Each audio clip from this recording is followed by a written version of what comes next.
I talk, you listen. Welcome to my one-man panel of madness.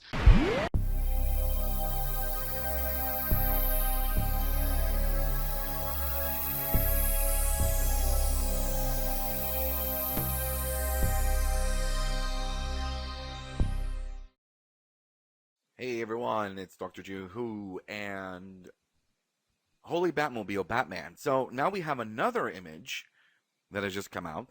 This time tweeted by Matt Reeves himself, so it's not a leaked photo.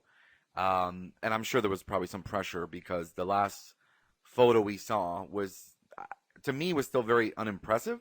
I didn't really think that the bat suit looked all that. But now I've got to say I'm changing my tone a bit here because these new pictures are showing not only a pretty cool Batmobile, but also the Batsuit looks a little different now, at least from this view. My only concern was that the positioning of the ears on the cowl just seemed to be a bit far back, and even a lot of people were, sort of saying that it looked more like Daredevil than it did Batman. But upon now, second analysis, the suit looks pretty cool. It almost looks like a suit that he himself built or put together. It's not, obviously something that, like we've seen before, where it's really expensive pieces of armor, but it seems more like, something he kind of gathered together from various places, perhaps. I don't know. We won't know the story until the movie comes out. But the images with the new Batmobile look really good. I'm very impressed by them, and that's why I've got to say it's very different. Now the Batmobile, which is kind of cool, so we saw the Bat Cycle. Well, it was pretty cool. It just looked like a motorcycle with what looked like some kind of bat ears in the front, like a shield. The Batmobile finally looks like an actual car, and one of my favorite designs of the Batmobile, which is not just the 1989 movie, which I thought was perfect, was the earlier comic book versions where the Batmobile was still a car. And one of my favorite is the one where there's like a bat face in the front of a car, and it actually had a little lab in the back. It's a great little design that they used back in the day of the comic book. But this one actually looks more realistic. Like this is something he could have actually tinkered with and made himself. So it doesn't look like a tank. I wasn't really happy with the Tumbler, the one from the Chris Nolan movies. It just looked like a tank, and I don't know. There's nothing very stealthy about that. I mean, yes, it had that kind of what is it, sort of cloaking device where it would just kind of disappear or go into some kind of like soundless mode, but still it was pretty clunky and pretty big. The new Batmobile from the recent Superman versus Batman and Justice League, I kind of liked. It was a little different, but to me, it just still kind of looked like an RCA car that I had, a little remote control car I had when I was a kid. So it was cool. It had all the gadgets, and it was very Batman-esque, I guess. But it wasn't still one of my favorites. And then this one came out, and I liked it because I've always wanted a Corvette. One of the reasons I always wanted a Corvette was because I saw a black Corvette, and I thought, hey, if I put some like spoiler things on the back, give it some wings, I can have my own Batmobile. So as a kid growing up, I always thought of getting a Corvette, or a Lamborghini, like a black Lamborghini. Those had a very kind of Batmobile look to them. So I've got to say, I'm changing my tune though on the costume. Just maybe it's because with the Batmobile it looks different, or maybe because we have a better view of the cowl. The ears aren't as terrible as I thought. I've always had a thing for the ears of the Batman suit. The show with Adam West kind of irked me because you couldn't even tell there were ears. It was just kind of like little nubs.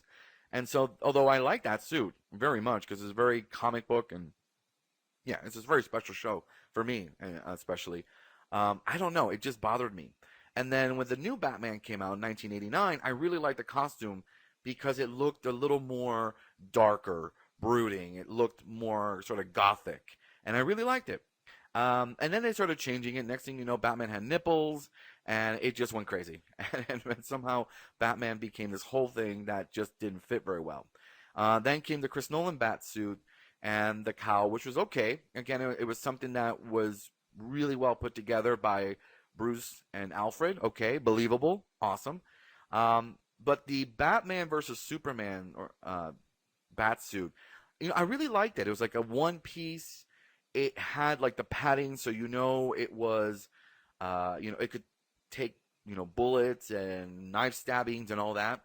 But what I liked the most was the cowl that Ben Affleck wore as Batman, because the ears weren't huge, but they also weren't little nubs. It was just like the perfect size, And I really like that cowl. So far, that's been my favorite. I'm warming up to this new one, but again, I can't really say much more until we see more of what it looks like. The rest of the suit is still kind of dark, but you can see that it looks like it was just assembled by him, maybe putting together different pieces of protective gear.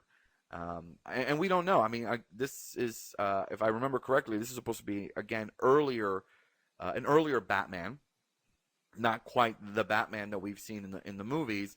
So again, if we're going to another origin story like they did with Joker, we may see how he puts the suit together, and maybe it's something he really did on his own. Because the car, I don't know, there's something about the car that looks like he might have actually assembled it himself, maybe gotten different pieces from different cars or whatever, and built it. But I really am kind of impressed with the car because it finally looks like a Batmobile, and not that it did in the past. It just looks believable to me, I guess, is what I'm trying to say. Is that it's something that a person could have put together. And it's not bulky. I've always had a thing with the Batmobiles being bulky. The one from 1989, like I said, it just looks like a cool car that was assembled, by Bruce Wayne and Alfred, or it was put together by different pieces, and but it still looks very believable, and it just has always and still continues to be my favorite of the Batmobiles. Very similar to the 60s Batman series. That was a really awesome design by George Barris, which I actually had the opportunity to see when I was working at Warner Brothers. They brought the car in for some photo shoots, and it was cool to actually see it up close, the original one. And I always said, this is like my favorite. This one and the 1989 are my two favorite Batmobiles because they just kind of look realistic. Like it's something that's not too far-fetched.